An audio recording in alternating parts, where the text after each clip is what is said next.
Okay, so I've been watching the Psycho series for years now. I probably started a few years ago, like 3.5 years, and I've been watching it for years and years. Now, I know the series finished about a year ago, but they were doing 2 episodes a day, 2 vlogs a day, 2 videos, whatever you want to call it. They were doing 2 of these a day.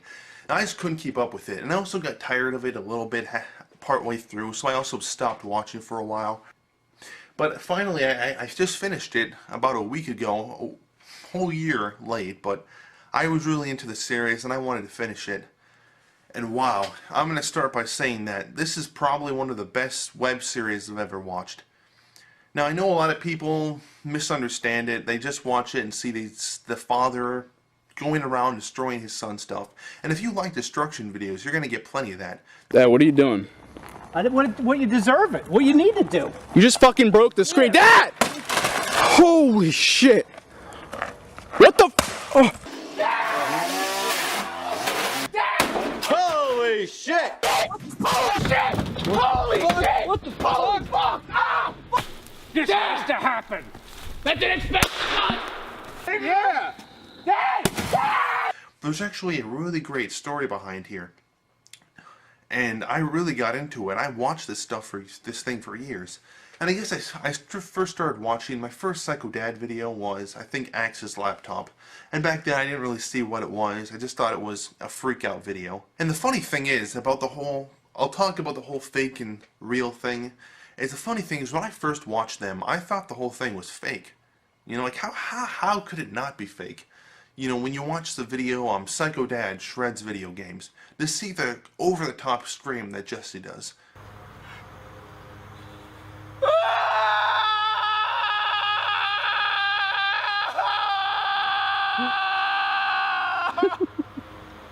It is so over the top, in such a ridiculous way. Like, how could it not be real? And I actually watched the documentary, and even Jesse said that himself.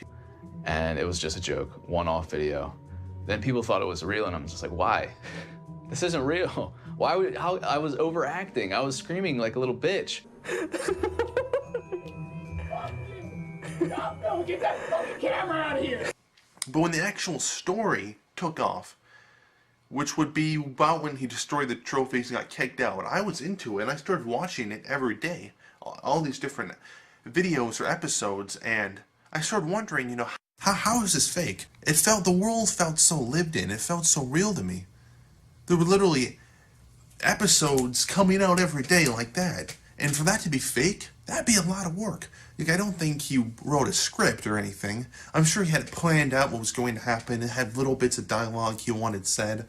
Things like that. But still, that's a lot of work. And it's so, like I said, it felt so lived in. I just couldn't believe that it was fake.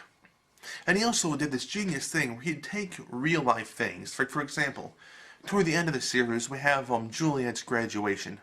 I doubt that graduation isn't real. I don't think everyone staged the graduation. That graduation, as far as I'm concerned, is very real. So he's taking these fake events and combining them with these real events. And it's genius, and it really tricked a lot of people, mostly kids. And it was incredible, and I saw the documentary, and it was just amazing. This family lived in these characters for years. And it was, what was even crazier is that when they got divorced, the mother and the father got divorced, they could not be seen together at all. When I came home from work, I didn't want people seeing my car pulling to the driveway. After the divorce, my mom just cannot be seen at this house. Yeah, you can come back and hide.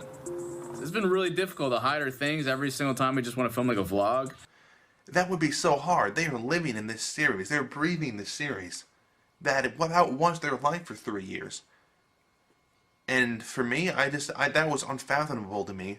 And that's why it tricked me for as long as it did. And even still, like, it really gave it this whole new layer. Now, if you want to talk about if it was right that the series was fake or real, you know, it's hard to say, because on one hand, it gave it this whole new layer.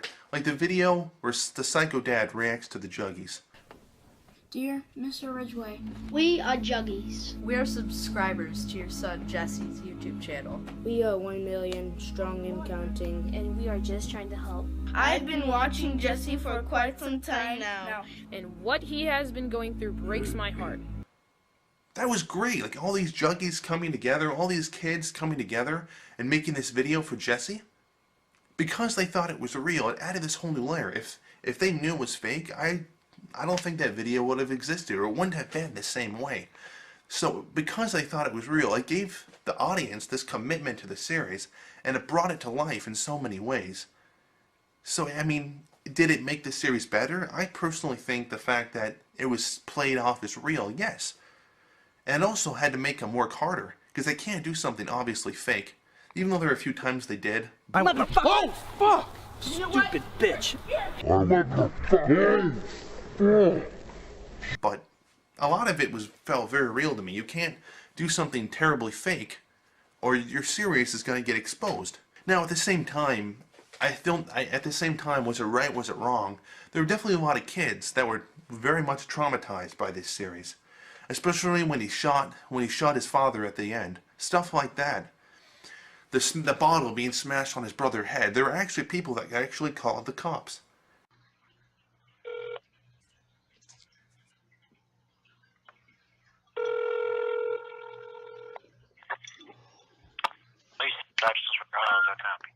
Hey, how you doing today? I saw something on YouTube. I'm trying to get my son to understand it's not real, but I don't know if it's real. This guy, Jesse, Jug, yeah. He smashed his brother over the head with a bottle, and then he put his brother in a cage. And I think it definitely dramatized a lot of kids, and all these people were actually, especially kids, were always worried about Jesse. Had they known it was fake, they wouldn't have been as worried. At the same time, like I said, it gives it this extra commitment. But, is it right?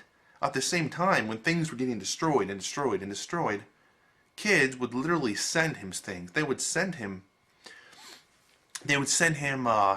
new consoles, new video games, money, things to make up for it. I mean, Jesse would say, please don't send me any of this stuff, but because they were so worried about it and just committed to this real series, they would send him all this stuff. These were kids, and they would feel bad for me because they'd see my character lose a console or video games, so they would actually send these things in to replace them. That put me in a difficult spot because I couldn't openly address that fact without breaking character. I would tell them in every single fan mail, do not send me anything. Do not send me money. Do not send me electronics. Do not send me anything of value. I want fan art. I want letters. Which is why we eventually got the Incinerate's fan mail, where he cuts off the fan mail completely.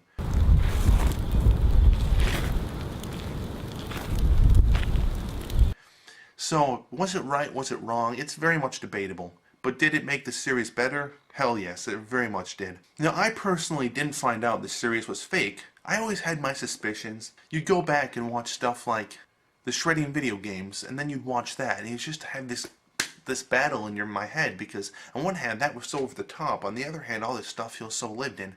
But where finally it kind of came out was Psycho Kid gets arrested. It was so obviously fake. It was terribly staged.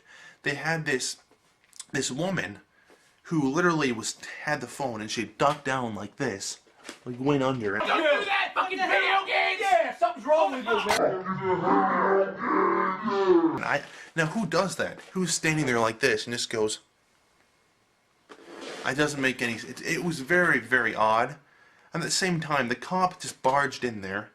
It didn't really feel like there was much procedure to the way he did it. Now, I don't know much about that, but I would think there is some type of procedure. He bursts in and says, "What's going on? What's going on?" Only 12 bags. Take it outside. Yeah, I'll take it outside. What's going on?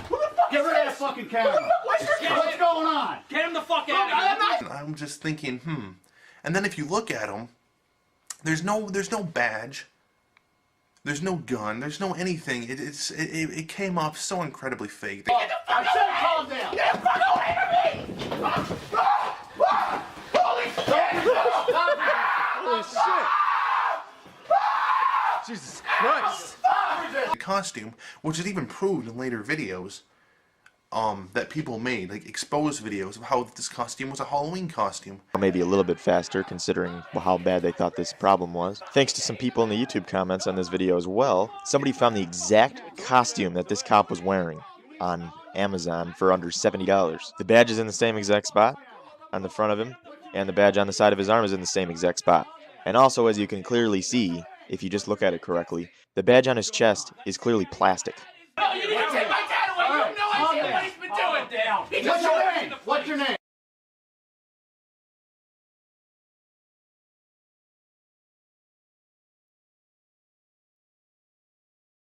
And that only confirmed my beliefs. Before I even saw that, I assumed, like, this can't be real. But even though this is fake, it's incredible stuff. I mean, think about it. This family, they're not professional actors. They actually all have IMDb pages. You can go look on them. They're not professional actors. And the even crazier thing is you can go back to earlier series that he did where it's fake. You can clearly see it's fake. There's different shots set up, and you can watch their acting, and it's not very good. I mean, from everyone. From Jeffrey, Jesse, his father, his mother, the acting is hardly what you'd call convincing. And then you go and watch this series, and everything is so real. It's like they stepped up their game. Everyone, not everyone, there are a few people that aren't that good, but most everybody in this series is giving a fantastic performance. And that right there is effort. Non-professional actors. Here, one moment.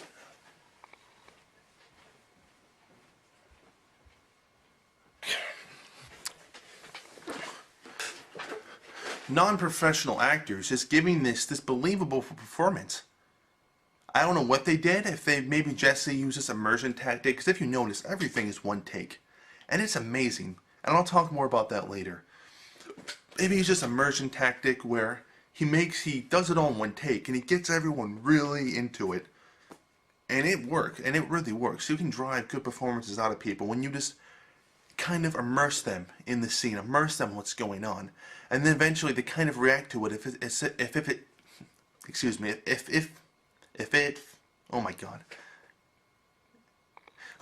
it's real, you know what I mean? The act if it's real. Oh my, I gotta stop. Okay, but anyway, so that could be it. I don't know what he did, but it's incredible. Like, for example, I'm going to give you some examples. In Psycho Dad's drunken rant, just look at the look in his eyes as he's acting. He's drinking these beers, telling Jesse, this world's going to eat you up, Jesse. There's no escaping it. You're not going to survive. You're not going to survive a week out there. Just look at it. Look at his eyes. That's good acting. You can just see this hopelessness in his eyes, like about his son and how his wife just left him. She said she's done. Said she's had enough. Unreal. Says my anger, my temper, yeah. What about it? That is fantastic acting. Or Prisoner of War, the Psycho update. That was great stuff from Jeffrey. Fucking lucky. Fucking lucky? What do you... I'm lucky? Yeah, you're fucking lucky. All the shit he's destroyed of mine and I'm the lucky one? Oh. Rethink You that. poor thing. Jesse, I've had a part-time job since I was fucking 12. I had to do sports almost constantly. And that was your choice. I did basketball, baseball, soccer, cross-country, Your track. choice! Was it? Was it? Or was it Dad's choice? Did you have to go through any of that shit? Did you have the pressure of constantly having to take all of your fucking time and just put it towards things that he was interested in? Or the episode Don't Give Up between Larry and Jesse.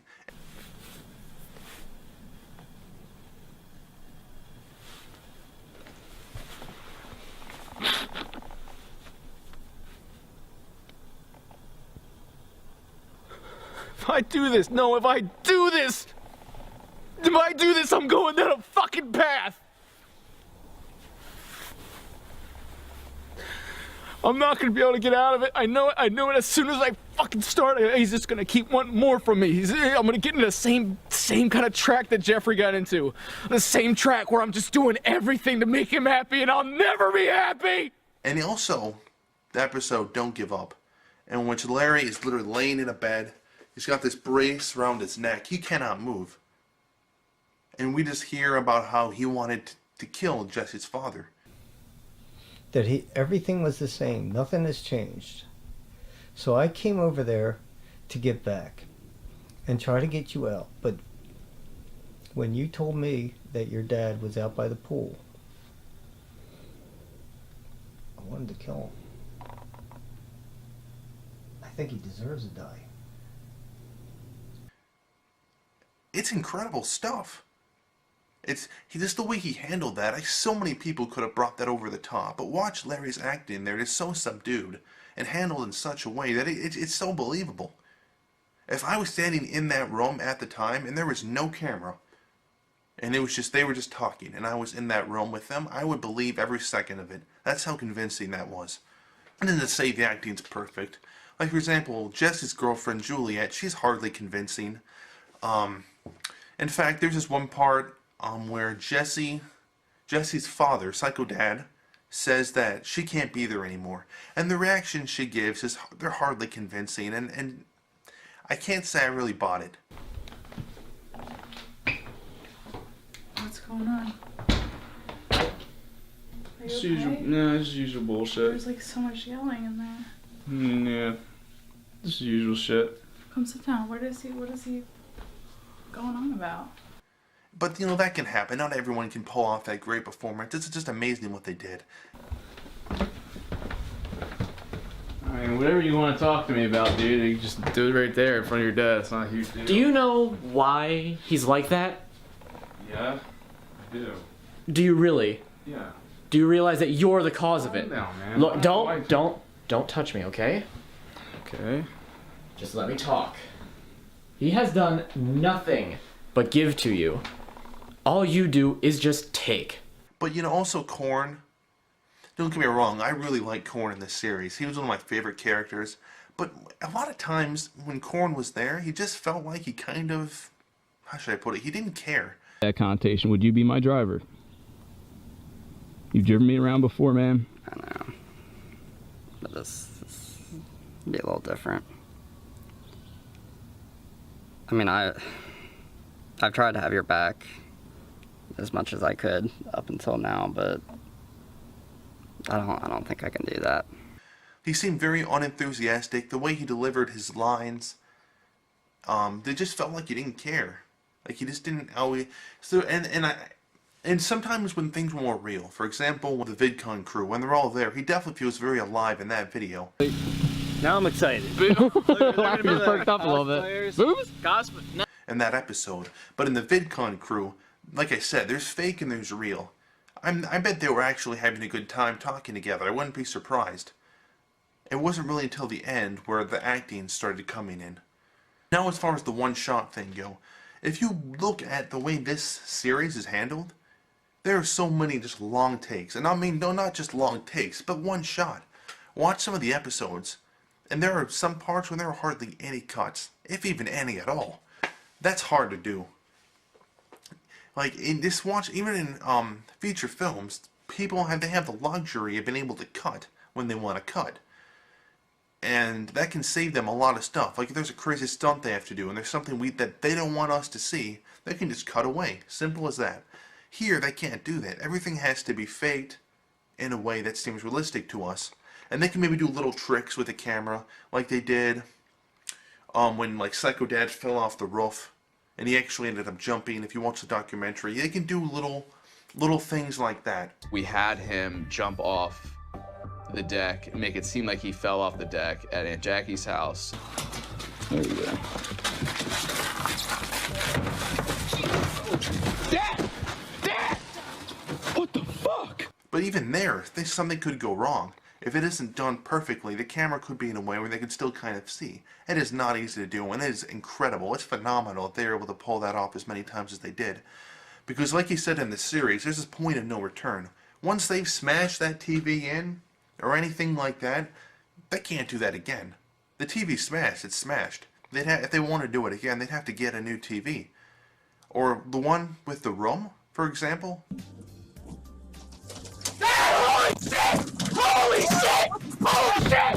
Holy shit! What the fuck? Holy fuck! Ah, fuck!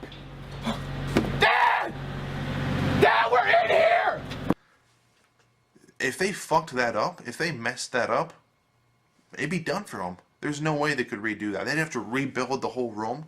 It wouldn't work. So it's incredible what they did. And it's funny because so much could have gone wrong. Like for example, you know how kids are always visiting Jesse's house? What if one of the kids visited Jesse's house while he was filming a Psycho video, and they kind of interrupted the video and somehow ruined it? It could have happened. What if, you know, Psycho Dad and Jesse are eating together, and they're not filming them? Maybe they're just eating a meal out in public, and a Juggy is there, and he sees them laughing and talking. Maybe they even mention something about the series, and he maybe takes his phone out, films it. It's done. So much could have gone wrong. You know, some of the character arcs, in my opinion, are really fascinating. Like Uncle Chris, for example. We have Uncle Chris. Or if he's not my uncle, I'll just say Chris. Uncle Chris was the guy, when Jesse couldn't find a job, he was the guy that was basically brought in to basically train Jesse, to get Jesse to go to the farm with him, and he worked at the farm. And see, here's the thing. Uncle Chris didn't understand what the hell he was doing. See, in the series, Jesse says, oh, he changed. I was able to change Uncle Chris. You know, I changed him. How is there hope? I think there's a possibility he could change. Some people never change. I changed my Uncle Chris. He was a genuine jackass. When I was working at the farm for 3 weeks, and guess what? A couple nights ago, he was at my house fighting for me against my father, saying that this is what Jesse loves to do, and that's what he should be doing. And I convinced him of that. Now, I personally don't think he changed. He hardly changed as a person. His understanding changed. What happened, in my opinion, what I think happened, is that he doesn't understand how Jesse's making an income. He has no clue. Like how this kid is playing video games in his room. He's making these weird videos. He doesn't even go outside. He's 23. Grow the fuck up. Get out of the fucking house and get a job. That's what I do. I film. So, you know, if you want me working for you, I'm going to need to... What do you film? YouTube videos. What in the hell is YouTube? Are you fucking kidding? I can't work for you. Are you serious? Right? I mean, that's where he's coming from. He doesn't understand that Jesse's making an income. And he's just kind of an ass to Jesse because he thinks he deserves it. I mean, think about it. There's some 23-year-old kid. He was just playing video games in his room. He isn't making money. He isn't coming out into the real world. He isn't doing anything. I think that frustrated a lot of parents and a lot of people. And it certainly frustrated Chris. Because Uncle Chris didn't act that way around everyone. He didn't act that way around anyone at the farm. He didn't act that way around that young kid. I forget his name. But he didn't act that way around him. Just Jesse and Corn too, because Corn was doing these videos with him, and now he was like, well, what's in it for you? Why are you filming him and not making money? What the hell are you doing? You have a good education. You have an education in criminal justice. What the hell are you doing? You realize what that boy Corn got a degree in? He went to school, graduated 2 years ago, and he's got a degree in criminal justice. That was my argument over there with him, you know? Yo, Corn! Hey, Corn! Corn Cob! Yo! He's trying to talk to you. Yo, Corn Jobs! Yo! Yo! Are you kidding me? Tell Anita what you could have a job at. And once he understands that Jesse's making money, and that happens when he destroys the guy's truck, Warrior's truck, which I have to admit, that part was pretty hilarious. What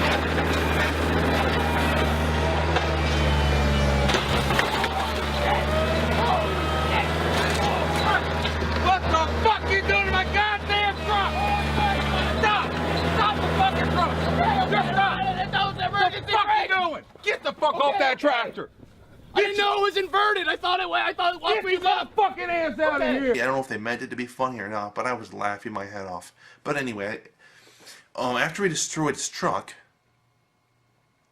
he had to pay him. He owed money. And when he went to Chris and wrote that check, and he saw that, and he was able to cash that check, get him paid, he's realized, wait a moment, Jesse's making money. He's making a living here. And that's why he fights for him later on. In the episode, I believe it's called Oh Brother, Where Art Thou? Then why can't he do both?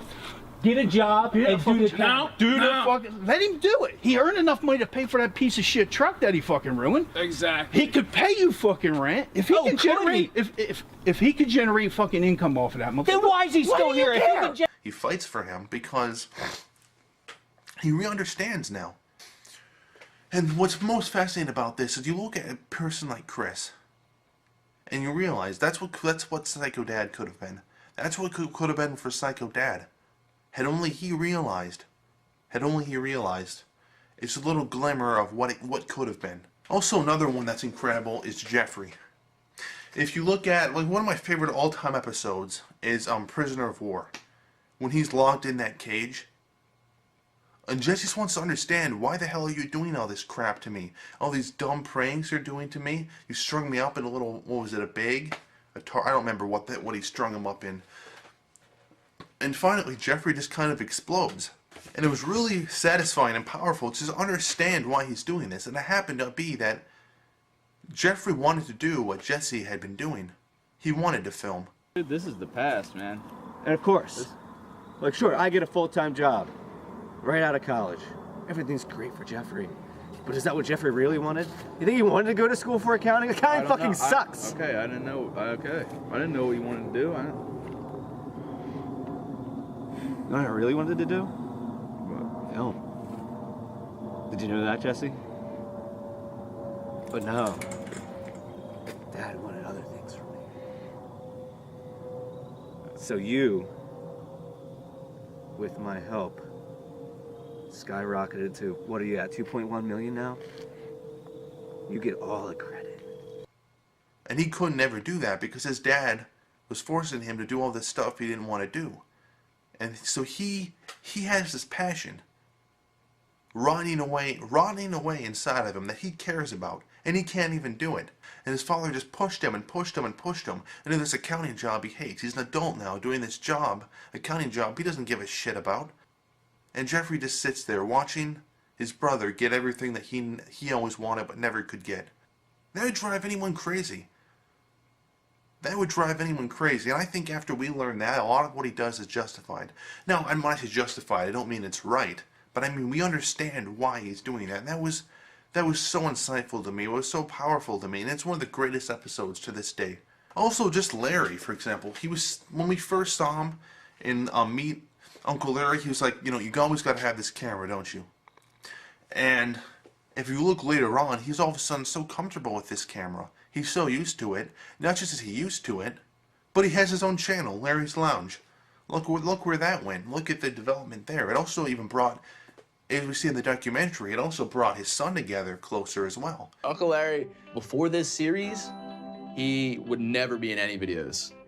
I was like, what if you had your own YouTube channel? I guess he decided, hey, being in front of the camera isn't that bad, and I could probably get used to it. He got me involved with it. Tom and I relationship, because of the channel and everything, has grown tremendously. We are two minds formed in this one channel, and that's how it runs. He doesn't play sports. I love sports. He doesn't love the outdoors. I love the outdoors. His whole thing is social media, and he loves that. And this actually brought us together. I got into his world a little bit, and he got into mine. Now, Jesse is the main character, and he definitely has an arc. Now, but his arc, of all the characters, I find his arc very messy. For one, my biggest issue with it is that he just kind of, there's a part way through the series where he's looking for a job, and all of a sudden he just is acting like an idiot. We'll say that. He's acting like an idiot, and there's all these things that a young little kid would know that he somehow doesn't. And we know that when the series started, he was not that stupid. For example, he set up his own tent. When he first got kicked out and went to Eagle's Landing, this Jesse that's looking for the job would not be able to do that. He would mess it up somehow. And I just don't understand how someone can all of a sudden be so stupid. Now, that isn't to say that his arc isn't well done as a whole.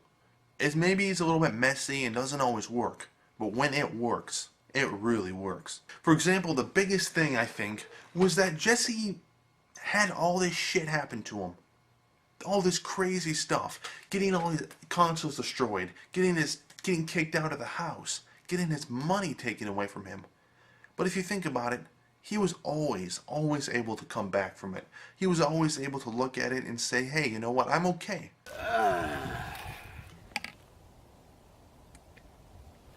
Hey there, Juggies, it's Joel Pat McJuggernuggets here, and you know what?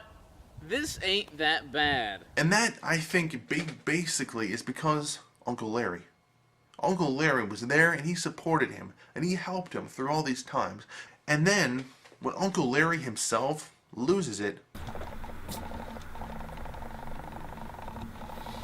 Holy shit! Son of a... Holy fucking shit! Larry, hey! Calm down! Hey! Hey! No, this is bullshit! I didn't want that fucking RV there. I never wanted it there. I know! He's gone. He's out of the picture. And Jesse just doesn't have anybody. He has nobody to go to anymore. And that almost makes him snap. For example, when he lost his $30,000, what do you think would have happened if he hadn't... Look, the first thing he did when he lost it, he went to Larry. He went to Larry's right away. Now, what would have happened there had he not been able to go to Larry's? Would he have snapped and gone crazy like he does way much later on? I don't know, but I think it's a good question to ask. And basically, later on, when he doesn't get any help, when he gets locked in that room, that's masterful. Now, don't get me wrong, it's disturbing. Watch the episodes Dema's Temptation and Dema's Demise. It's weird as hell, and it is creepy, and it's disturbing. And not just that, but it must have been taxing on the real Jesse himself to be able to do that for 30 minutes. I'll swoop. You knock out the... Dema, you need to shut the fuck up right now. I mean, no, I need to shut up! I need to shut up! Stop! Fuck! Stop! Do not speak anymore, you dumb shit! How many times are you gonna screw yourself over, Jesse? Or an hour if you count both of them. I mean, as an actor, that cannot be easy to do that. And you would have to go to some very dark places to be able to pull that out of yourself. But it is phenomenal. It is incredible what he pulled off. And I love the visual representation of Dema. In a way, because here's the genius of it, in a way it kind of symbolizes his mother, and his father. And how he divorces them by ripping them apart. And almost like Emma is the good side, like his mother, and Damien is the bad side, like his father.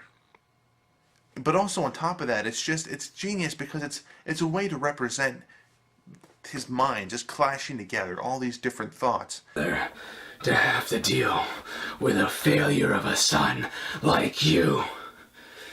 You deserve every bit of being locked in this room.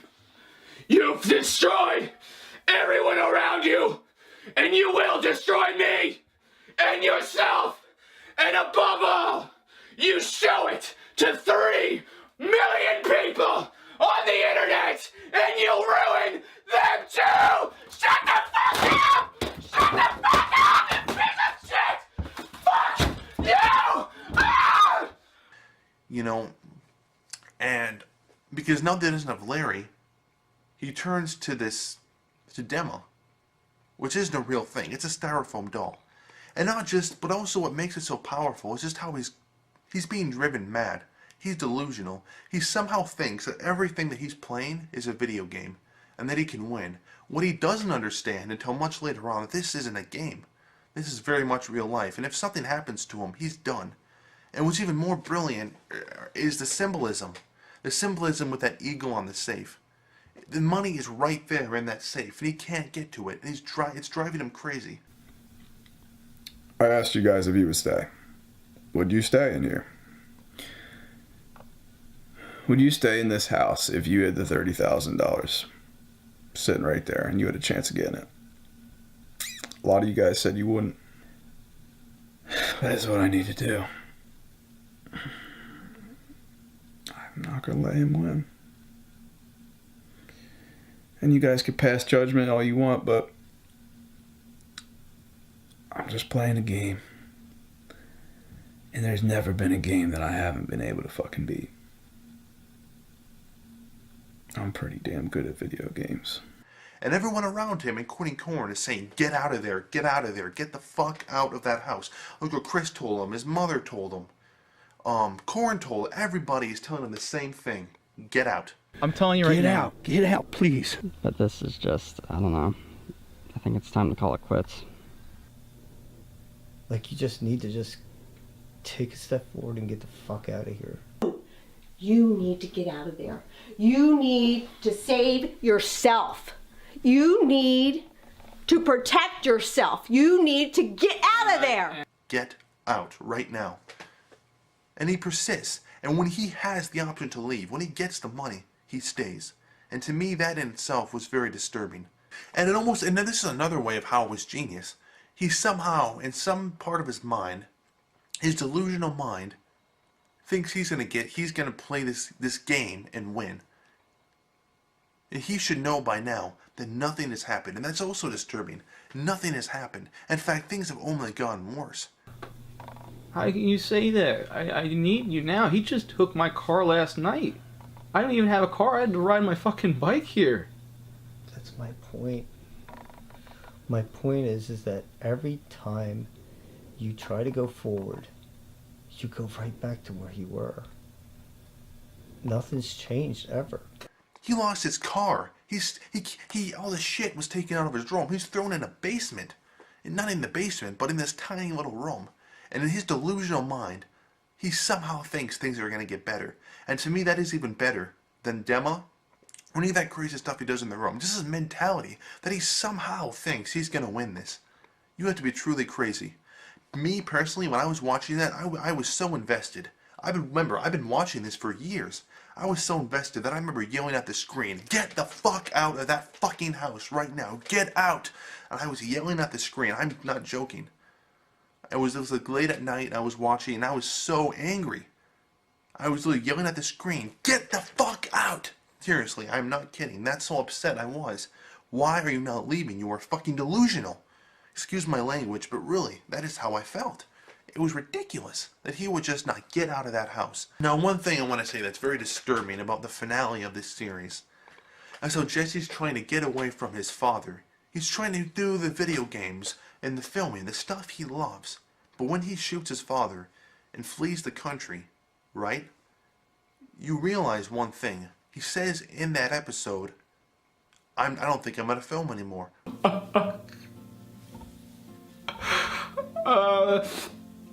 I wanted to say this to you because I will not be doing these anymore. I'm fucking done. I was saying in the room. Or he says, I'm not filming anymore. Technically, his father just won because his father didn't want him to film anymore. He wanted him to stop filming and get a real job. I'm gonna need to find a job around here. I'm gonna have to go job hunting and see what I can find. You know, there's definitely some farms in the area, so that could be something that I could do. He just did what his father wanted him to. It's almost like, why leave? In a sense, it's almost like, why leave? Because in the end, he got a real job. He did the very thing his father, a real job, the very thing his father wanted him to do when he left. I don't know if this was intentional or if Jesse or any other people behind the series thought about that. It may have been intentional, maybe it wasn't, but it's just very disturbing to me. Now, just remember, I was mentioning the great symbolism with the eagle and how, you know, everything's supposed to happen for a reason, and that almost tricked him into staying, but there's a lot of symbolism in this series, and some of it just doesn't work at all. For example, Jesse grows his beard, this big beard, his hair goes down like this, and we get it. I get what it's supposed to mean. It's to symbolize him going crazy. Him just getting madder and madder and madder, like this homeless crazy guy. But symbolism has to make sense. It has to make sense in the actual story. If you just have this random symbolism that doesn't make sense, it may make sense when you think about it abstract, but when you think about it in the reality, you end up thinking, well, that's dumb crap. For example, why does he want to grow his hair out like that? We never find out. The Jesse I know in this series would not want to grow his hair out like that. The character I know would be like, why in the hell am I growing my hair out? He freaked out when his car was painted pink and he was going to grow his hair down like this. We never find out why in the world he would want to do that, except for the fact that it's symbolism. But it's symbolism that doesn't make any sense. And also, on top of that, there's also some bad foreshadowing. There are just a few times when Jesse just kind of says what's going to happen. Like in Psycho Family, what is it called? Psycho Hunting, or what? I don't forget what the episode's called. He's just literally talking about how when there's something in the way, you just gotta kill it. You just gotta kill it. And we all know what he's saying. He's saying he's gonna kill his father.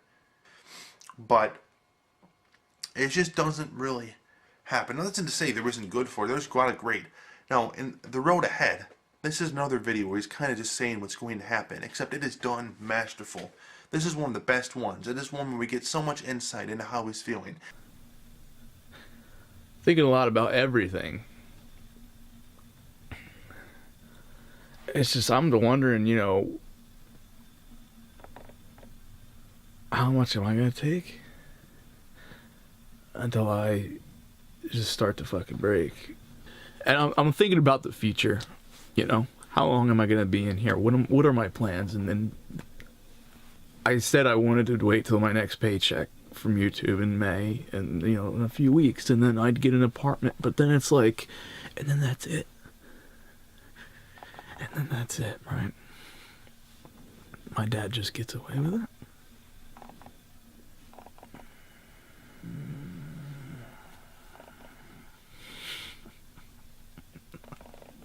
No.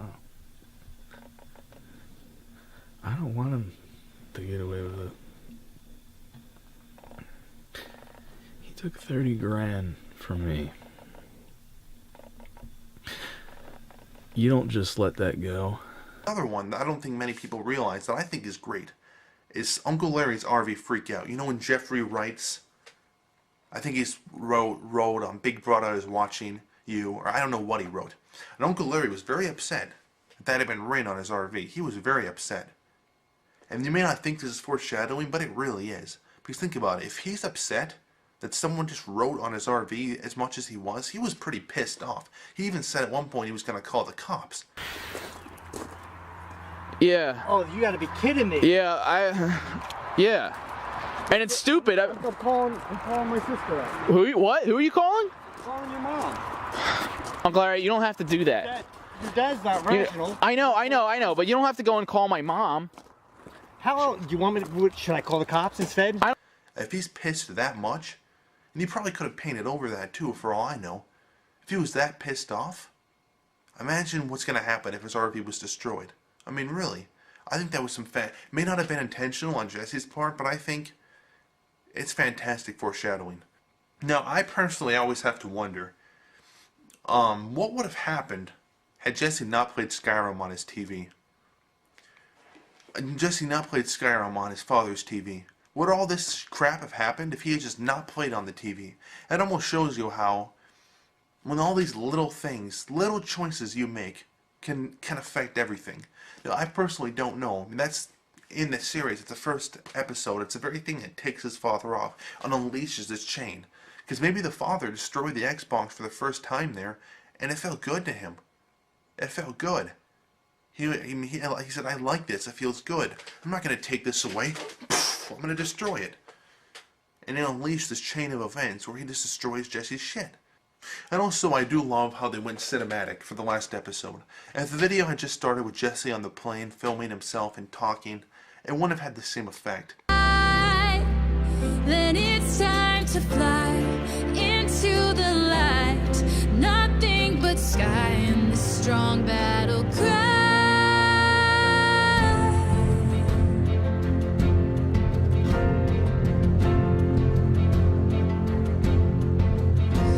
You telling me I'd never make it. At that point, after the psycho kid kills father, most of us would know. If you really didn't know up until that point was fake, I mean, if you really didn't know, okay. But you would know after that one. You would very quickly find out it wasn't. So I love the cinematic it take. And this the music they played over it, the lyrics. For a song I believe Juliet wrote, the lyrics fit so perfectly to it. And it was just, It was amazing to see, and it was a perfect finale for me. Especially the one shot where Jesse goes like that over the mountains. I'm ready, and if that means goodbye, then it's time to fly into the light. Nothing but sky and this strong battle cry. It's great stuff. It really is. And even, I mean, and even then it went to some dark places where he tried to hang himself and all that stuff. Undone or rebel, all that's left are the stories we tell.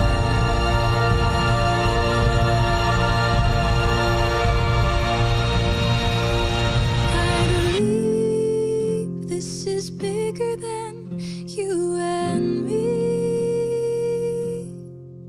You will see the crowd swelling in revelry. I am ready. But it really worked. It was a very solid finale. Now, that's to say that the biggest problem I had with the finale was at the end. It came a little off. It came off just a little too much. A little too preachy. He was saying, love your family, love this, and I got the point. If you have something you love, just follow it. Just hold on to those people. Hold on to those people in your life that care, that believe in you. Do not let them go. Never give up on yourself. Never, ever give up on yourself. And just hold the people that love you so tight. Love your family. Love the people that support you. But for one, it was too long. He sat there talking for way longer than he needed to get the point across. If he had just cut that back a little bit, it would have been perfect. Not to say that the finale is great. Psycho Kid Flees Country is fantastic. But it would have been perfect had he just cut it back just a little bit. It's like when you have this emotional moment that keeps going on and on and on, it slowly just starts to die within you. And as I was watching it, just so amazed by the finale, it just died a little bit in me. Because I was like, well, this is going on a little too long.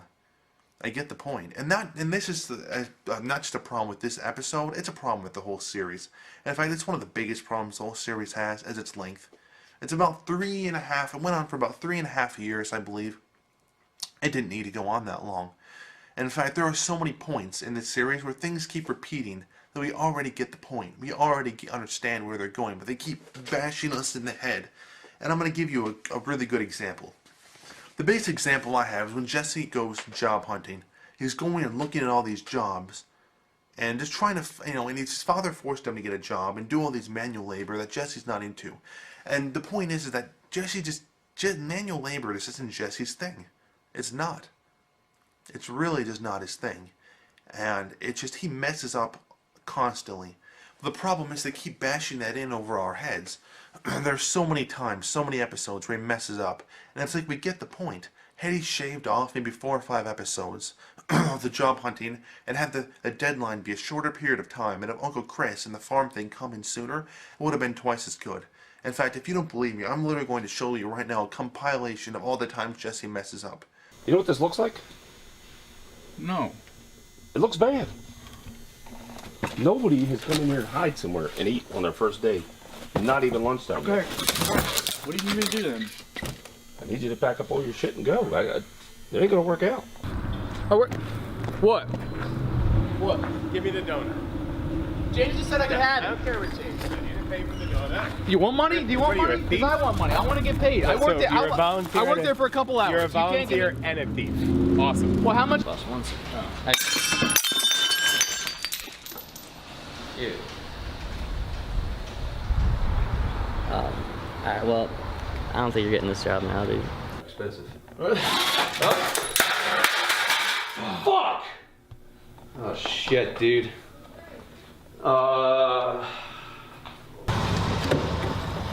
You're fired! Before you start, you're fired! What are you? Huh? Call Larry now! What are you talking about? What am I talking about? I gave one rule. I told you we don't have a lot of rules around here. Don't touch the four-wheeler. What do you mean? It's right there. It's sitting right there. I'm not crazy. I'm calling Larry. Screw off, man. Stop distracting me, bro.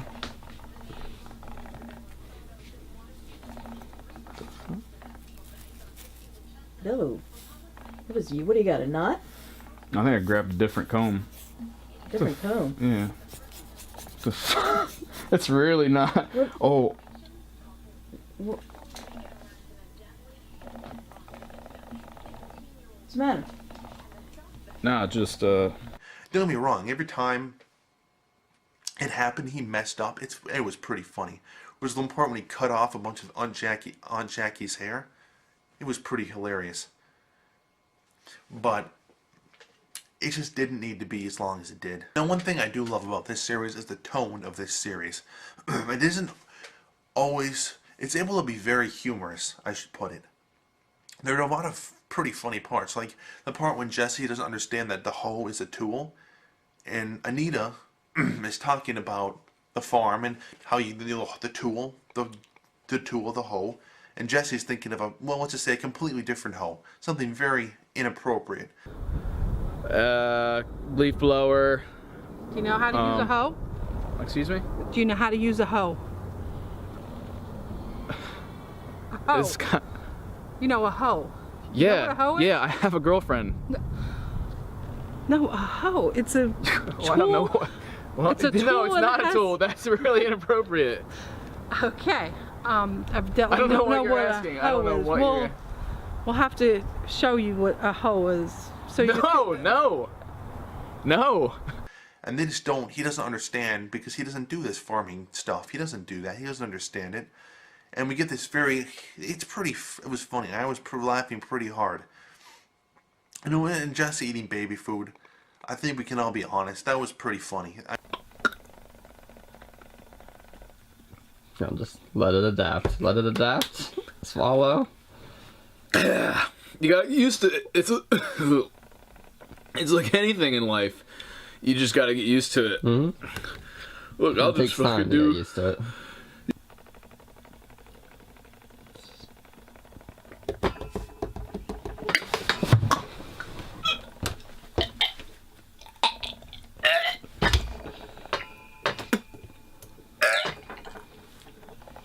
This is a natural reaction to food. Yeah. See, this is why we change food to make it taste better.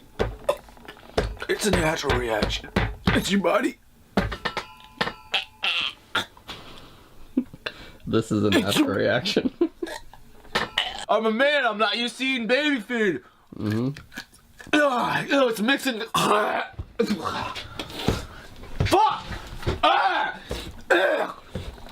Because that comedic, the comedy, it was pretty hilarious.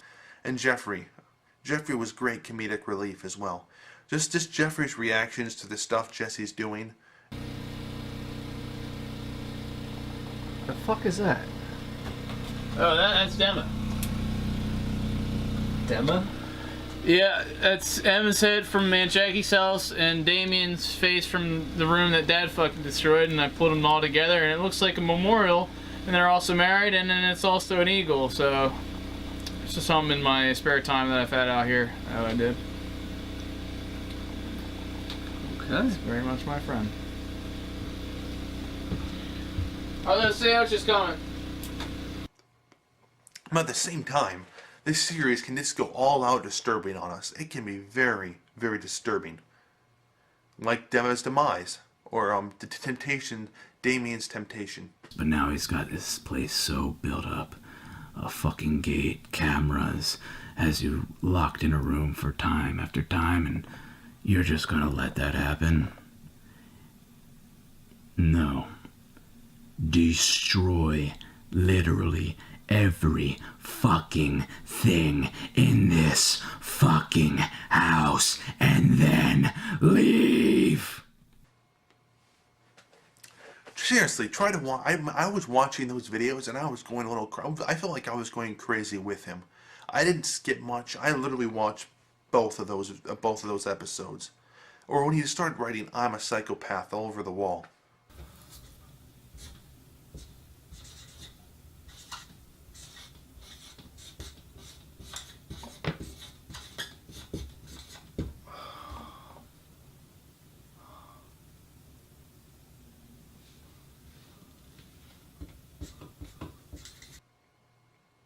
That was crazy too.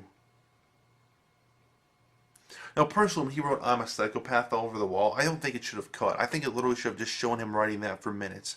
It would have just shown his insanity. Just literally, don't cut. Just write that for minutes and minutes and minutes. And sure, it would have been long. I mean, we could have skipped over it if we wanted to. I'm not trying to be hypocritical, because I know a little bit ago I said stuff was too long, but here it would have just made it more disturbing. But anyway, that's not the point. The point is that it can be very disturbing. And the fact that it's able to switch in between these two tones so well. I think the biggest part of it is because it takes on this vlog style. It's supposed to be real life. And like all of us know, real life doesn't really have a tone.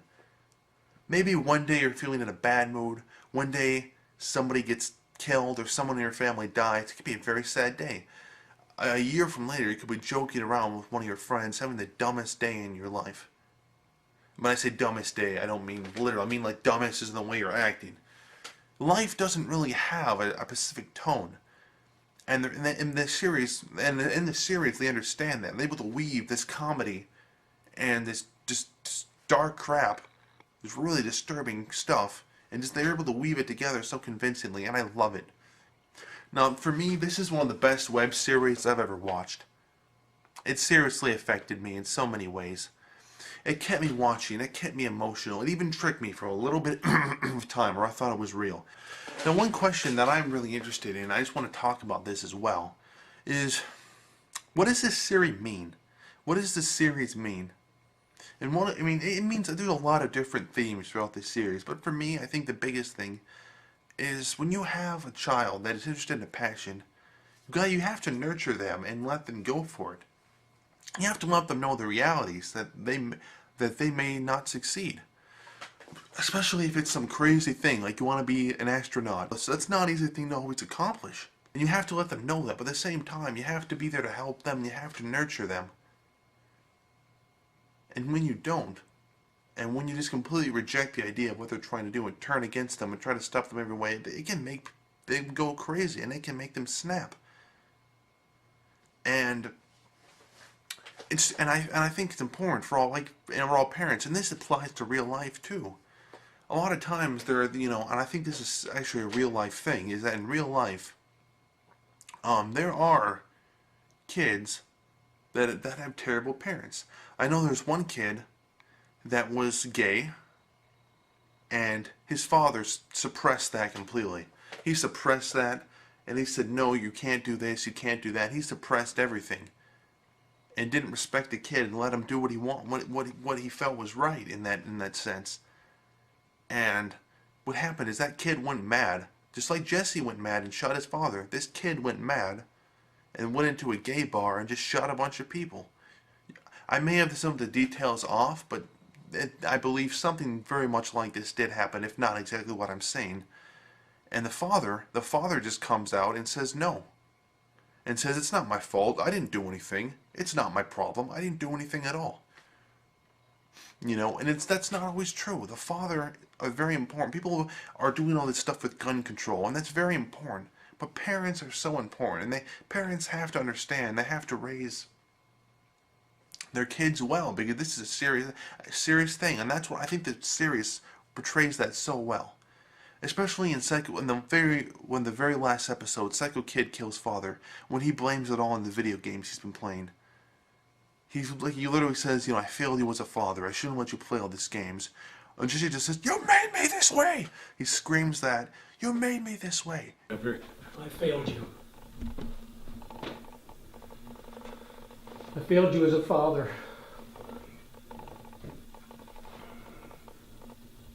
I wish it would have been better.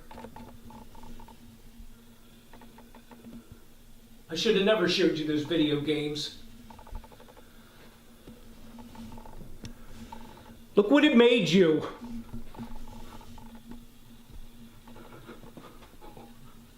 What the fuck? That's what you fucking say? That's the last thing you say to me. Is that the video games made me this way? The games? No, Dad. It was you. You! You made me this way! You made me this way!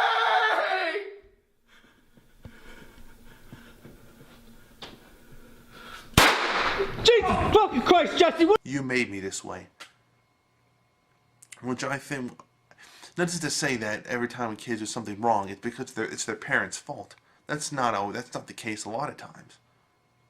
And I'm not saying that, but I think that was one of the most powerful things that affected me. Is that, if I were ever to become a father, it's just be a good parent, be understanding of what the kid wants, and what his dreams are, and what he's going for, and to suppress that can have serious consequences. Where a kid comes from is so important.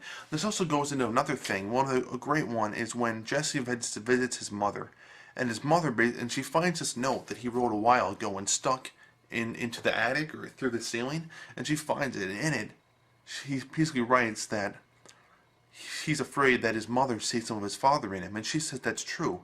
I see a lot of your father in you. Well, because to me, a lot of what you said is true. And I'm not going to be apologetic for leaving, because I had to leave. But I did see your father and you. You can't say that. Jess? You can't say that, Mom. I saw it in you, and I saw some in your brother. Jesse, Thanksgiving. What about it?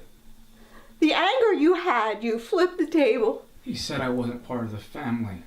I know, but your reaction. And to me, that just hit me so hard. Like she talked about when he flipped that table at Thanksgiving, when he burned the Christmas tree, because he didn't get what he wanted. Stuff like that.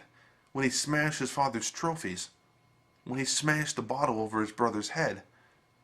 All these different strikes. When he smashed his father's TV in.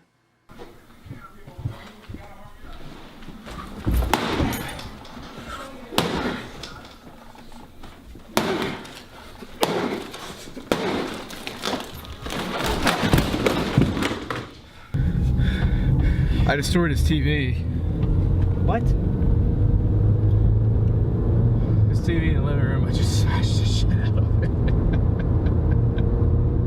It's not funny, man. He's gonna come after you for that. I don't fucking care. I can protect myself.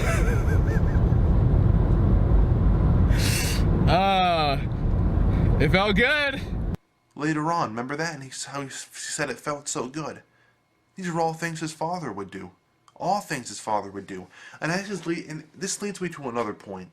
In the last episode, Psycho Kid flees country. There's only one part where he's wearing his father's hat.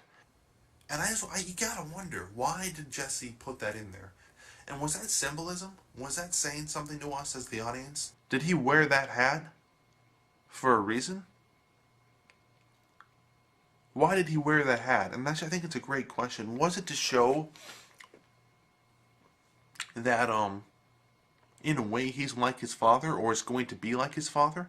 Because if Jesse ever does have kids now, he's been through the very dark places in his life, and you would hope that would affect it in a good way.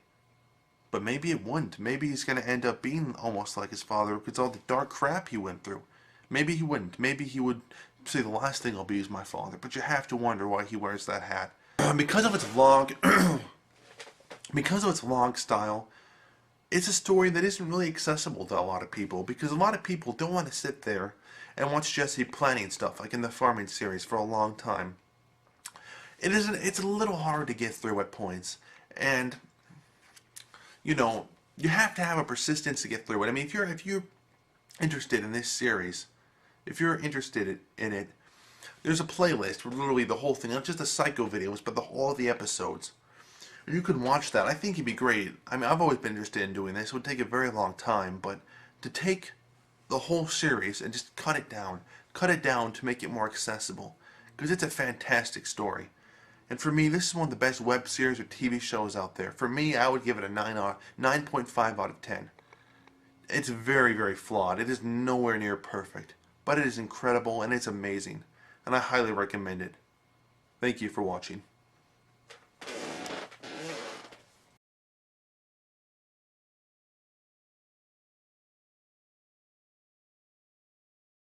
Hey Hey there, Juggies. It's your old pal McJuggernuggets here. And I know I'm going to be doing the powwow again today. I stopped it yesterday.